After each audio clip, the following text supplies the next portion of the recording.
He needs to get the last word on this. Morning.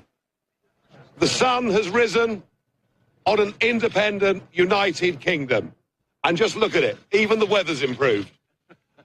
It's been a hell of a long journey, this. I first got involved in Eurosceptic politics 25 years ago. And the first election I contested, I managed to beat the late, great, screaming Lord Sutch by 164 votes. So I didn't come last. And now there are 17 million people that voted for Brexit. It's a victory for ordinary people, decent people. It's a victory against the big merchant banks, against the big businesses, and against big politics. And I'm proud of everybody that had the courage, in the face of all the threats, everything they were told, they had the guts to stand up and do the right thing. I believe the other big effect of this election is not what's happened in Britain, but what will happen in the rest of Europe. I mean, in the rest of the EU, Eurosceptic parties never talked about leaving the EU, now they are. An opinion poll in the Netherlands said that a majority there now want to leave. So we may well be close, perhaps, to Nexit. And similarly in Denmark, a majority there are in favour of leaving, so we could be quite close to Dexit. And I'm told the same may apply to Sweden and perhaps Austria and perhaps even Italy too. The EU's failing, the EU's dying. I hope we've knocked the first brick out of the wall. I hope this is the first step towards a Europe of sovereign nation states, trading together, neighbours together, friends together, but without flags, anthems, or useless old unelected presidents. And without all of the niggling regulations that they impose upon everybody. He's absolutely right. It is going to set off a stampede. I believe that the European Union is going to unravel. But you have to understand, it is truly, as one of the writers pointed out earlier today, we talked about a confederacy of dunces. It's not only a conspiracy by the banks. And if Britain were to stand alone, and if these guys were not so incompetent, it truly would be and it is going to be a difficult fight, because they are going to do everything they can to rig the markets, to create instability, as Paul Joseph Watson said, to blame every problem, no matter how big or small, is going to be blamed on Brexit. But it is also, they're going to have to fight a rear guard as well, because they're going to see all these different countries. I believe that Sweden will be one of the first ones, and one of the ones that is most capable of doing it, as well as feeding the desire of people for self-government. That is what's behind this. That was what was behind the American Revolution, the desire of self-determination. Donald Trump has tapped into that. He spoke about that. When we come back, we're going to tell you why that is important, and we're going to take a look at what's next. Stay with us. We'll be right back. Welcome back to the Alex Jones Show. I'm David Knight, and we're talking about Brexit. I was talking in the last segment or so about the BBC giving 8 reasons why they thought that Brexit had succeeded. And, of course, it was things like they just didn't believe how dire the economic consequences are going to be. No, they understand that. They understand there's going to be some painful adjustments going through this.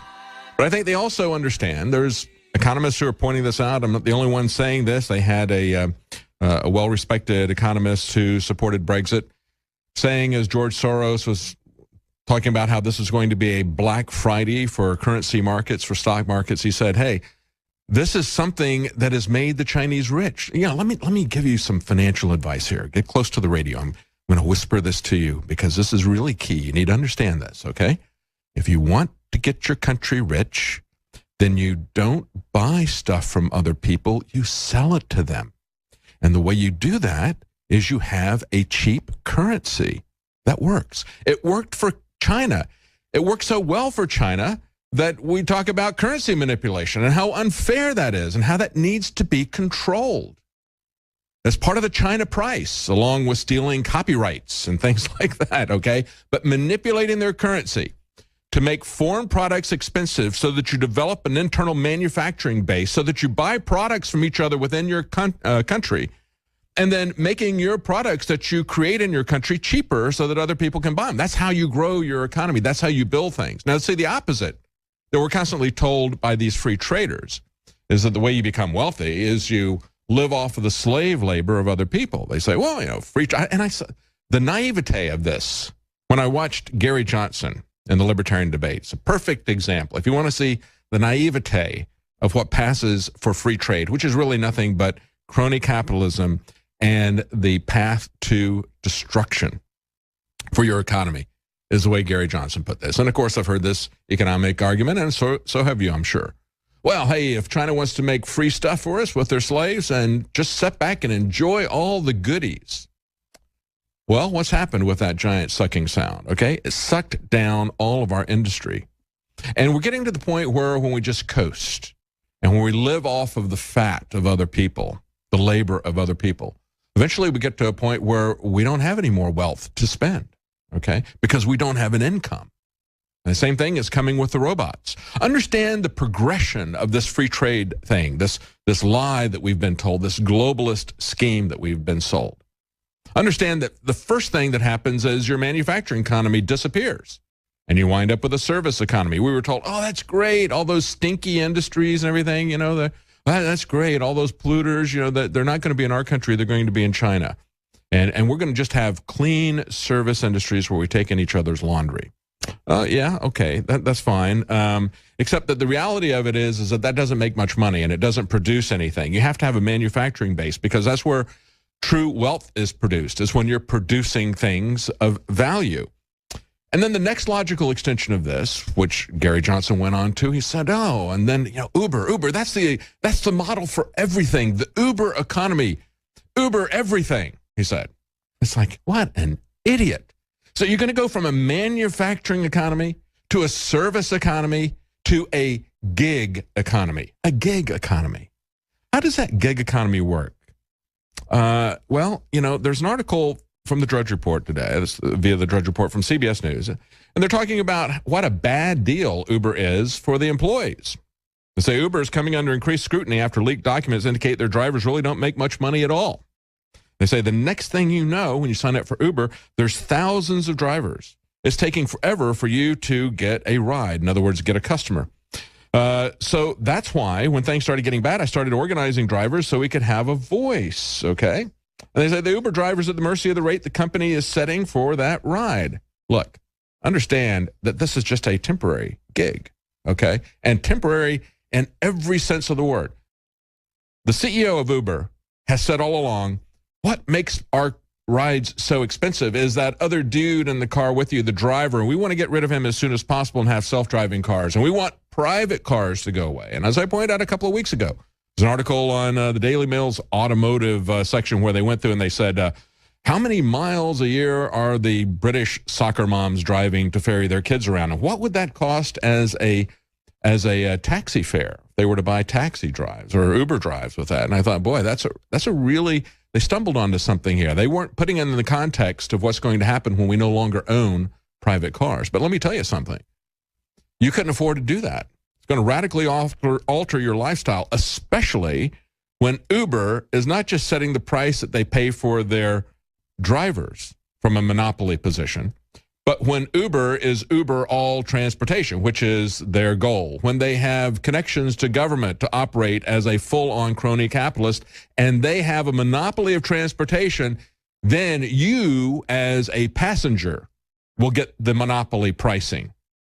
And it is going to cost you a fortune. It is going to control your transportation. And so, and then where are you going to get your job? Remember, this is where this progression goes. You go from having a high-paying manufacturing job where you're creating something and you're creating wealth to a service economy where you're just kind of moving things back and forth and doing each other's laundry to the gig economy.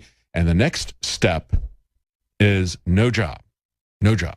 And how do you control these unruly people, the precariat? They call them at Bilderberg. Well, when you've replaced them with robots, with the self-driving cars, or with, and this is another story that was up on Drudge Report, Silicon Valley's robot pizzeria, you know, you're not even going to have jobs making pizza. You're not going to have jobs at the bottom. You're not going to have jobs at the middle or at the top. They're going to be using robots to replace everybody at every level in every industry. This is vertical. It is horizontal. It is deep. It is wide. It is going to be massively disruptive across all industry, across all social strata, and every economic group. So what happens when you put everybody out of work and nobody can afford to buy anything anymore? Well, you give them a universal basic income, that's their solution.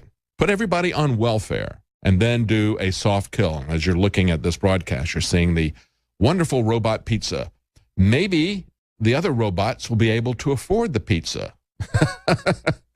No, they're going to give you a universal basic income to keep you quiet, to then do a soft kill on you. And we've seen this type of thing happening as our own federal government, using Agenda 21, is shutting down industry in the logging industry, in the mining industry, in the ranching industry, as they're taking people's property.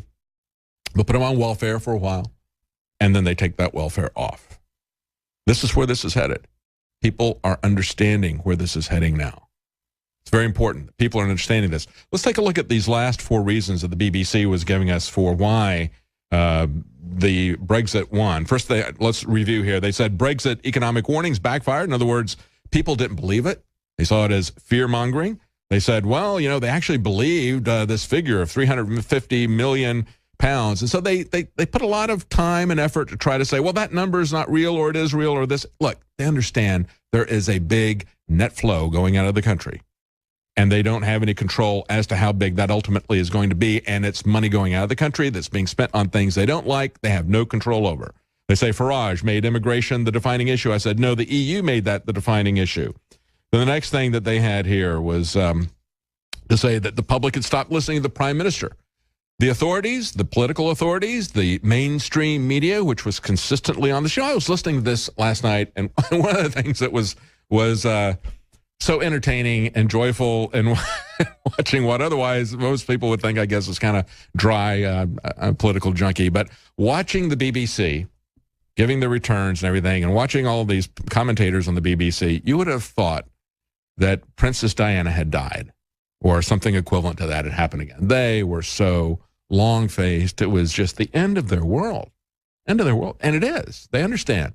They did everything they could. They have absolutely no influence or credibility with the people in England, and they don't have it here in America. And that's the important thing as we move forward into our election, where we have our vote on Independence Day, where we're going to get independent from the globalists, from the multinational corporations that are trying to push us down into a soft kill welfare state by taking all of our jobs, going from manufacturing to service to gig to nothing, to welfare. That's the progression. They go on to say, labor failed to connect with voters. Of course they did. They know what has happened. They've experienced this. It's an experience. It isn't a, well, what if happened? They are operating from experience. They've seen how this is happening. And it's the labor leaders understand. And the same thing, I think, is going to happen here in America. The Democrats are out of touch with their voters. And this is the thinking Bernie voters are going to understand that they're being betrayed. The Democrat leadership is betraying their base, just like the Republican leadership is. But there's nobody on the Democrat side. What you got is an insider running on the Democrat side who's going to continue to betray you, who's going to continue to sell you down the river and shut down your factories, shut down your mining operations, shut down your economy, take your jobs, and that's Hillary Clinton. She is the Wall Street candidate. It's absolutely unbelievable to hear Bernie Sanders say, I'm going to vote for Hillary because we got to do something about the big money interests. She is the Wall Street candidate, folks. I mean, all week, the beginning of the week, what did we hear? This continuing narrative about, oh, Donald Trump hasn't raised any money, but look at all the money that Hillary Clinton got from foreign governments and Wall Street and so forth and so on. Isn't that wonderful? These are the people who are constantly complaining, and rightfully so, when George W. was buying the election, saying there's too much money in politics. No, there's too much power in Washington is really what the issue is. You wouldn't have that money in politics if you didn't have the power in Washington to make all of these decisions that they should not have the power to do, that they don't have the legal authority to do. And this is the key, folks. When we look at what's going on with Brexit, it really is about the sovereignty. The issues of the economy are secondary. And I pointed this out briefly on Wednesday. This June 20th article from the Washington Post really laid it out. They say this Brexit vote could lead to the destruction of one of the most ambitious political projects. It's not an economic project, first and foremost. First and foremost, it was designed to be a political project. The most ambitious political project since the Holy Roman Empire, okay? And you got to understand, it has the ambition to be a world government, a key piece of the world government. I was explaining to my